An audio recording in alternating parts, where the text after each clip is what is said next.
До мен е господин Петрозар Петков, председател на борда на директорите на застрахователно дружество Булуинс. Здравейте!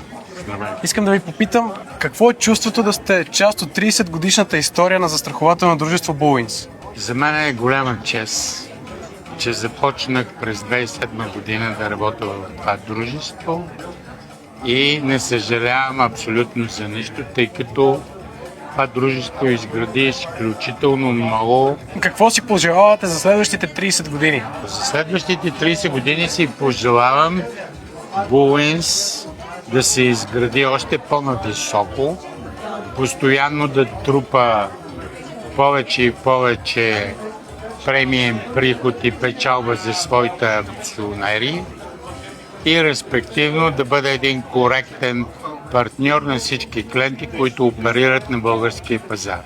Това е много хубаво пожелание. Да се надяваме, че ще го постигнем, тъй като малко или повече ние се стремиме към това. С труд и усърдна работа, Точно така. мисля, че всичко е постижимо. Това е една компания, която ви казвам, тя израсна пред очите ми.